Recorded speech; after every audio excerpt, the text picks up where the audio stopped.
Welcome to Super Shea Tutorials. I'm Danny Shea, back with another weapons tutorial video. Today, we're going to be talking about how to put a form together. So if you want to learn some sick tricks, improve your skills, and put together some really high-powered forms, make sure to hit the subscribe button and the notification bell down there so you don't miss a thing. Now, this is how I go about making my forms. If there's a different way that you do it, I would love to hear how you go about it. Put that down in the comments below. But for me, when I think about putting together a form, I think about several things. I think about the tricks that I want to put in. I think about how to get into the position to do those tricks. And I think about where I want to start and where I want to end. So for the first part, I think about a trick. A trick, any trick. Let's say for right now, it's the backdrop. So I want to do this one right here. I know that I need to get to this position in order to pull that off. Somehow or another, I need to get the bow over to my right side underneath my right arm.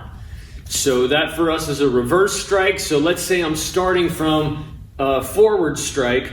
I now need to do something to get the bow over to my right side. So I'm going to go up, down, right, left, and then I'm going to do my reverse strike. Boom. Now I can do my backdrop, and it seems pretty seamless. So that's the key really to putting together a form in and of itself, is making everything smooth, making the whole thing run without stopping really. So if I'm going to go to that reverse strike, I need to set up something before that. So what I did there is I did the 4 strikes first, and that led into my reverse strike. Now there's another way I can do this if I want to get to that backdrop. Let's say I'm starting from that forward strike. I can go into a wrist roll. And as soon as I do my wrist roll, the bow's pointing up, I bring it down to 6 o'clock, swing my arm out to the side. Now I can roll that bow up and drop it. So there's any number of ways that you can do this, but the main thing is you need to think about the transitions into the tricks, the setup moves, and how to get there.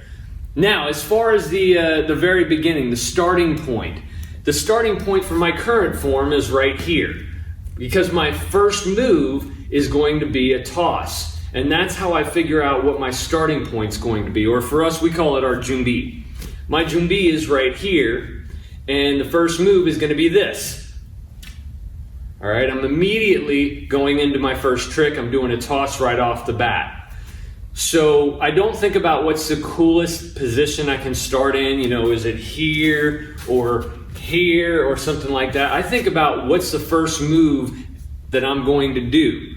The first move needs to be indicative of the position that I start in. So for me, it's right here. Because my first move, I'm taking my left hand, pulling the bow down, and taking my right hand and pulling it up and letting it go. So when you create your starting point, think about that first move. Don't just think about what position am I going to start in. Think about what am I going to do from that position. And then the ending point. The ending point of your form always needs to be something, pretty cool looking. And it has to come from something that is also either really powerful or a really awesome trick.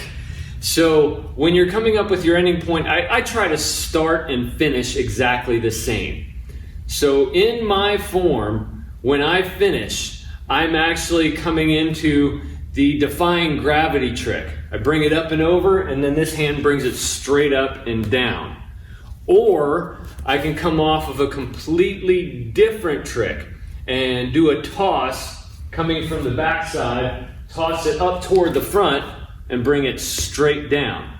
So again, there's a number of different ways that you can get to your position, but you need to figure out where am I starting, how do I want to end it, and how can I get there? So it's all about the transitions and the setups as far as I'm concerned. Again, if you have a different way that you create your forms, feel free to put that in the comments. I would love to see some input on this because I've done it this way for many years, and I'd love to try something new. So that is my dissertation on creating forms. If you have a different way, again, put that in the comments below. Make sure you hit the subscribe button so that you get notifications when new videos go up. I want to thank you all very, very much for stopping by. I hope you all have a phenomenal, awesome day.